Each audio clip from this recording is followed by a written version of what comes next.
must walk away with kills. Otherwise, I think you're just going to get harassed out eventually. I would tend to agree, which makes me think if they're actually going to put that Tusk up there. We have seen a lot more of these fours be willing to go safe lane in this meta. So we'll see. But this lane isn't too weak. Like, these Tuskar lanes are talking about getting the kills. It's going to make them feel the best. I mean, Tuskar is one of the best at doing that, in theory. You can get the early level advantage. If you hit level 2 first, or you hit level 3 first, you go all in for a kill. Lynx is pretty weak in those early types of engagements. I don't know if they have the damage for the all-in, though. Especially versus, like, some clock interrupt or something. It's a little weird, so... Just want to open this by giving a fair warning to everybody. I haven't done obsing in a long time, so... Actually, I guess that's not true. We did some at Stockholm, I guess, for the groups. Whenever groups at LAN events happen, there's usually not enough observers to go around. But if you want to call that observing, I will apologize on your behalf for all the viewers, because it's going to be a rocky road with Cap trying to catch all the action. I'll tell you that much. Some delicious rocky road. All right, a late 5-man smoke. That's all you can think about right now? Some ice cream? Yeah. Don't distract me, Avery. They're looking to turn this clock into some iced cream. He is getting 5-man out of the Roche pit. I was a little bit surprised. I thought, like you're in melee range, just activate the tag team. He'll get slowed down enough, but he actually goes for ice shards, which makes the lane, I think, a little bit worse, but not a big deal. They are going to be running the 2 melee heroes together, and then the 2 range are going to be going bottom, so we'll see how well this Enchantress does against the Death Prophet and Zeus. So B-God's actually going to be playing a bottom lane, so not actually getting the melee range combo, which is usually what we see. Yeah, pretty interesting. The first blood's definitely going to help. I mean, that's a huge amount of gold for the Slardar right off the bat, which is already flying out completed brace or extra regen. The extra regen's going to do a lot on this lane versus the Klink's harass. So that was a pretty pivotal kill to get. A kind of weird smoke, too. You don't see it a lot. Like this delayed smoke into the Roche pit. I guess Jubei is probably mad about that one, but what can you do? I mean, it's pretty cheeky smoke, you know? And I've seen Mojo go this, like, spell casting Tusk some games. He'll go more heavy points into Shard Snowball, which it's like some more nuke damage early, and it also lets you farm waves sooner later on. It's kind of an interesting idea for this hero. I don't know if he's going to commit to it this game or something, but it's definitely an interesting idea about the hero that I think is a little unexplored. I mean, he had some ideas about, like, buying Veil on this hero at one point. Whoa. Which I thought, I mean, that might be taken a little too far, you know, but... yeah, I mean, a little bit. I'm just saying, you know, anything can work, right? Might be some limitations on that. Fada, not going to go for the enchant build, just impetus and heal just the way you like it, Avery. I know you're a big fan of these enchantresses just running into lane impetusing people, especially against ranged offlaners, right? I mean, I think this spell is still strong. It immediately starts winning you the regen trade, which means you can play more aggressive. If your carry can help you at all, I think you can reliably win all the early trades with this hero, with this spell. It's a pretty efficient damage spell. It does have to translate in this lane, though. Like, if you're going to win the early lanes and then it doesn't really matter later, then you might be better off just getting extra levels through the jungle or bringing some creeps, being more mana efficient. So it's not like 100 to 0 on how you level this hero ever. It is something you have to think about, which is, I mean, that is the name of the game, right? That is Dota2. Use your brain. Be smart about things. I'm not sure if you're trying to teach me something about Dota or if you're reminiscing a little bit of Flame from your NA pubs. No, that was meant for you, don't worry. You use your brain. Our mid lane matchup. We got Shaggy versus Quinn. We do like to talk about when it comes to Shaggy. It is a little early in the day, so we may not be seeing him at full power, but he has caused some lane upsets against Quinn from time to time. Don't sleep on the Shaggy Ember, no matter what the time of day is, or when he just woke up. It is interesting that Shaggy's one of these players, you know, the intangibles matter a lot. That's how I'll put it, right? It's not as much about the in-game matchup or the technicals of the game. It's about the mindset of this player. Where is he? What time of day is it? What is he eating? What is he, done or not done, so to say? That's going to put him in a position to carry his team. Yeah. We wonder where he is, and honestly, sometimes he's probably wondering that too. He doesn't even know where he is. Leslau getting a little aggressive here on Jubei, who seemed to be a little bit out of position. Oh, actually, they're going to go for Scourge now. No detection, though, so a free escape and what probably would have been a kill. I mean, Clinks is pretty squishy pre-6. He's got 5 armor. He's pretty tanky. I don't think they have the kill yet. I think level 3 Tusk, they can maybe go for it.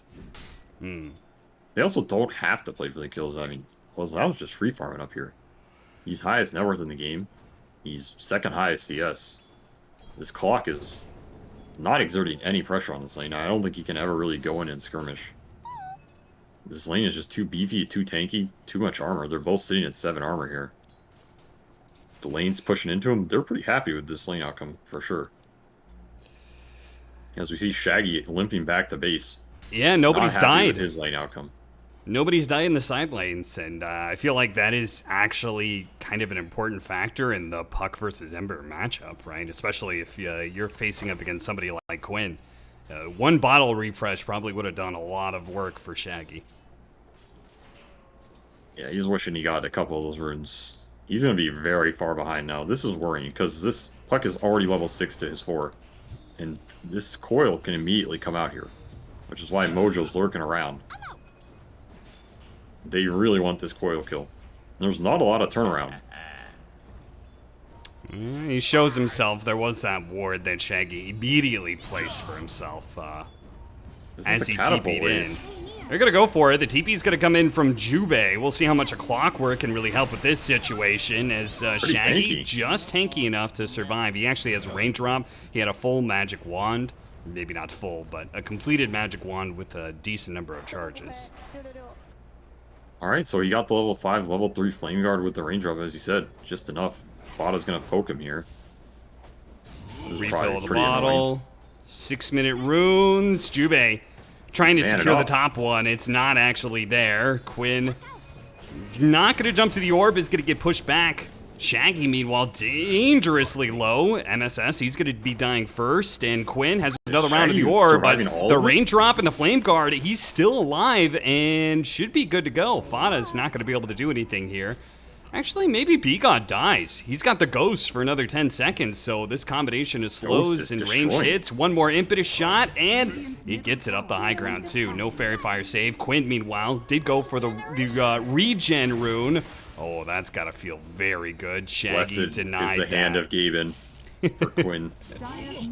Sometimes when you need a rune, and it's the best rune you can get, saves him a trip to base, saves him probably dying there almost, too. Is Quinn the best rune getter in all of Dota? I mean, I feel like that's not a one-person deal, you know? What do you mean? It's a team effort? Well, yeah, it's a team effort, right? So is Quincy crew the best rune secures? No, I think it's just Quinn. Is Shaggy living through this one, too? Jumping away. Quinn jumps to the other side. Quinn's going to take a lot of damage still. Spots the courier, kills that, but with the rotations coming in, Quinn, he has no options. SMD, after that death in the top lane, TP's made to collect a kill on the Puck, and will take over the lane, it seems. He's going to need it. He's in kind of salvage mode. Yeah. This Slardar is absolutely ripped. I have not seen a Slardar this farmed in a long time. I mean, this guy is rocking. What is his GPM already? 450 for this early in the game is absurd. He might get fed even more gold here. Jubei, nice positioning. Plants himself right next to the cog, so there's instantly a cog burn pushback. Happened to be on the Slardar too, even better. A narrow escape. Yeah, from this Leslau working. He wants to keep that corrosive haze on him. He want this kill eventually. And with the nighttime... He definitely doesn't want to allow him to sit here and leech. That's the biggest thing. Slarda has superior nighttime vision, right? He is an angler fish type Yeah. species, so that would make sense. It's in the lore. He gets a courier. He has Mask of Madness already. You should dive this guy. What's They the want response to. here? Seems like they're a little bit skittish about it. Yeah. Guess they're just going to keep cutting ways, and their opportunity will present itself eventually. Exorcism bottom, though. This is a lot of time this Clockwork's wasting here, and DP trying to take advantage of it. Though Fada says, "What's up?" It's a little close, and Nick pulls the creep wave away, so not able to keep that pressure up completely. Jube going to be dove once again. Battery Assault is out, though. If he can keep his distance, doesn't get caught in the ice shards, doesn't really have anywhere to run to, though. Puts himself on a corner, tries for the best, but eventually he'll die here to Leslau. TP bottom, Quinn. Trying to defend the tower, keep the pressure off. Shaggy's gonna get chased down. Quinn can't really do anything about it, perhaps. That was a nice acorn. Yeah, it really was. Have you seen these, like... Awkward. Have you seen these mid-chens with the... Yeah. Like the Vlad's bills, you get these acorns with the damage amp off the fact you get the bonus damage. They do so much damage, it's crazy. Yeah. I'm still waiting for that to come into competitive. I have seen the mid-chens. I can't tell if it's, like, actually good or just a meme. I think it's good. I actually... I legit think it's pretty spooky. I don't know. Yeah. It's a lot of damage early, as we're going to see Tuskar go on a Lil Nick. You don't have the armor, son. No. He dies almost And the immediately, courier. but there is going to be Shaggy and B-God around the corner. Still doesn't have one-ended chains, so they really have, I guess, a whole lot of kill power. Jube still lurking up here in the top lane, just soaking for level 6. Once more, Leslau has had the freest game of his life here. He's going to be an absolute monster, and I don't know if they're going to have the ability to contest this guy early. They're having troubles contesting this Tusk-Puck combo. We haven't even talked about Yalra this game, but, I mean, he's a Medusa who hasn't been interacted with. This game is getting a little out of control for the cut already. Down 5,000 gold in 10 minutes. Significant margin. I think Fada Shaggy does it again. needed runes or something. I don't know how, but like 1 levels of Nature's Attendance seems to be enough for him to just stand in front of all these heroes and live. It's a lack of control. The only stun on the cut is pretty much this Clock, who's been leeching XP top. Yeah. I mean, that's great. Now he has to do something with it, though. If Shaggy got power runes this game, I think they could have done more in these skirmishes. His regen's just been hindered really hard. Now he gets his shield purged. He's gonna jump back. Begone collects the kill. Heavenly jumps away. Quinn not able to quite catch him. Does get him with the coil now, but on the other side of the shards, things are a little awkward here. Might be able to still catch Beacon if he wants to jump to the orb, but it's a little dangerous. Little Nick with the exorcism already out, and he does have a level in silence, so something to look out for. Dire's top tower is under attack. Well, they finally collect that pesky enchantress that was being so annoying for so long. A hefty price being paid on the other side of the map. But you take those wins. You take the wins you can get. Because I don't know if there was a lot else they're going to get at this point in the time. We're seeing Shaggy queue up an Orchid. Alright. That is a puck answer. I feel like Is it it's the an right item... puck answer when you're behind, though? That's what I was about to say. I feel like this item does not function when you're half the enemy's net worth. It's not the position you want to be in with this item. It's usually an aggressive snowball item. Well, they should really be looking out for Leslau now, because he is going to be collecting his Blink Dagger now, so with the Blink Dagger, Mask of Madness, that's pretty much 100-0 on anybody that they jump. So we'll see how good of a job Jube does protecting his cores here. Hey, protect yourself. This is an every man for himself scenario. Oh, B-God spots Leslau. Heavenly jumps. Leslau does have the blink up in a second, and it's going to be stopped. I could hook him here. Whoa, missed hook shot. The chains goes out at the same time, perhaps making things a little bit awkward for Jube. I think that was actually a kill. He's pretty deep. Yeah. That would have been a huge turnaround. They immediately smoke right back up. Quincy crew want to keep this blink dagger. Keep the opportunity open. 3-man smoke to bottom lane, so it looks like they're going to find Lil Nick here as he's going to be spotted. Tower.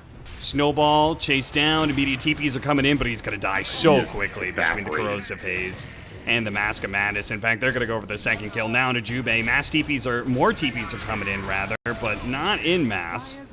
Now it's B-God here, but still not enough people, not enough reinforcements. If anything, it's Quincy crew.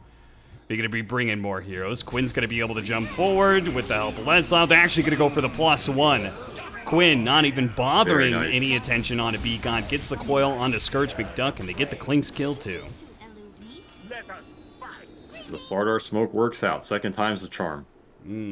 I thought that fight was a little close to that tier 1 if the reinforcements came in faster. Leslau proving me wrong with the amount of single target bursts they have. That is that Slardar Tuskar combination. You are not surviving this in the early game. And this is a very important smoke for them to hit. If you go the second item blink on Slardar, you need that move to work out if you're going to commit to it. Because now the whole game is going to open up for him. As he gets even more kills. Like, he can control really aggressive areas as we're seeing here. There's just so much net worth went into this guy early. The first blood, the Klink's kill on the lane, the free tower, the clock kill on the dive, now into this smoke.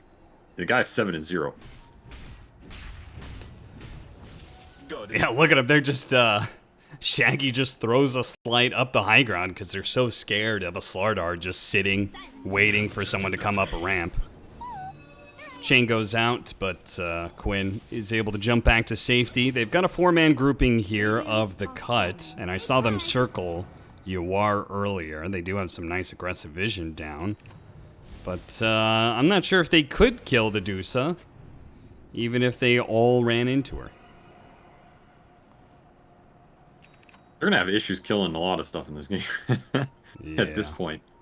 It's pretty much on the back of a hook shot into the silencer of the chains.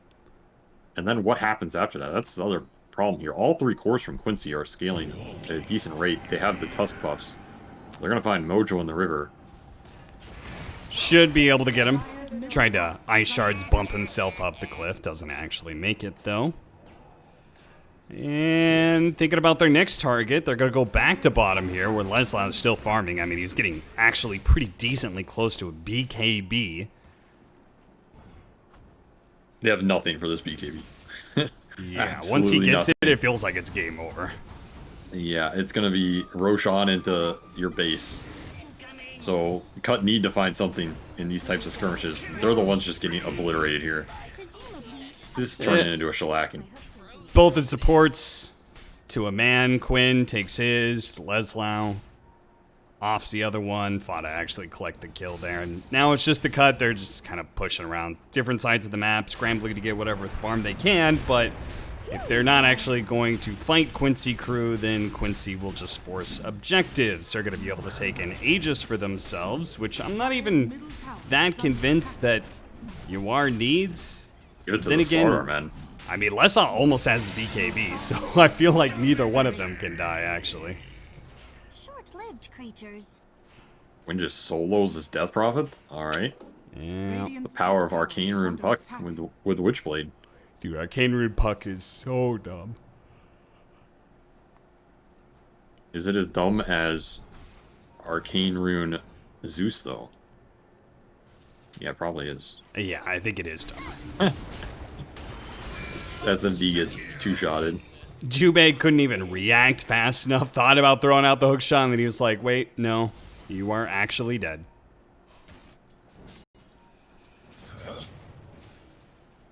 I mean, I remember way back in the day, Sumail used to say that he thought Arcane Rune Puck was the most powerful hero in the game. That you are literally invincible, and because you are invincible, you just cast free spells forever. You can't really lose a fight. Which I tend to agree with. Hookshot on Dusa. Out of mana. Yeah, they're going for it. You This are is pretty much the game here. They need to win this fight.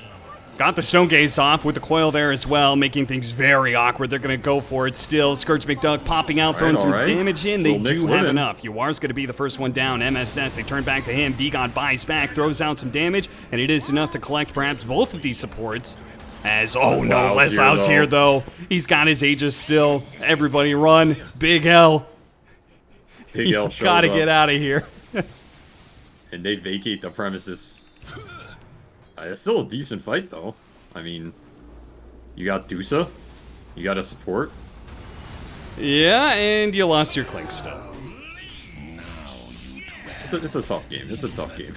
Yeah. You know, you're gonna have to make some sacrifices here. Well, his BKB is now on its way. So, I mean, at this point, I would be surprised to see if they just try and go high ground with the last little bit of the Aegis.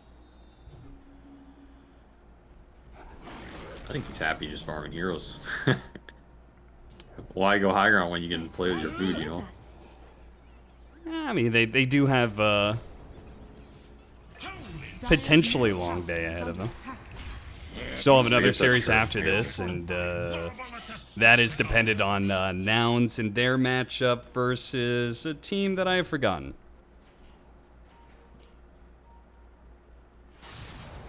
This is originally, up, right? yeah, originally Evil Geniuses was going to play. They had to do a dropout. Looks like something to do with Fly and some family situations, so they couldn't have played in Genting. Yeah, oof. And so because of that, we were originally supposed to cast Nouns versus Wildcard as the opening matchup, but because EG left out and they added in a second qualifier team, all the matchups shifted. Dire's top tower is under Now you get Peter in. Oh, is Peter playing for KBU? Yeah. Nice, nice. Or we could have a PPD versus Fada matchup down the road. Oh, shit. You never know. I'll tell you one thing. Little Nick is not winning this fight. Oh, don't think Lil Nick is going to get a high five either, it seems. Dire's middle tower has I mean, this Puck Slardar combo is also pretty Dire's underrated. middle tower is under attack. Just because this Puck hero is one of the few intelligence heroes that deals a substantial amount of right click the way people are itemizing now. So even just the amps off this hero's right clicks, like, you do a lot. Yeah. You build Sage and Kaya Witchblade now. Dire's middle tower is You under hit pretty hard, especially if you have some runes and someone's stuck in coil. You can even take some of the coil talents later if you're really feeling yourself. Yeah. So it's a Two-man very nice coil, lineup. missed hook. So that is going to be the Zeus down first. Shaggy is going to be protected by the tier 4s, but Yuar is still going to be laying into the buildings. That is a cursed Jin Q phase. What the fuck? Heck? What's up with it, dude? It looks so weird. Yeah, there's a little bit of a skeleton on the ground. All right, they're going to go for it. Quinn does actually get locked down and silenced, but they couldn't kill him fast enough, so he gets off the phase shift. Should be able to blink away. The golden fish is here to slay. He's laying into two different heroes, and it'll finish off with the Ember Spirit kill, and that is pretty much going to be GG. Game 1. Quite the shellacking, as they say. 23,000 net worth lead for Quincy Crew in 22 minutes. Yeah, that was not a pretty game for the cut. Pretty much got destroyed in their safe lane to the point where this game was just... I mean, there's just no Dota to be played.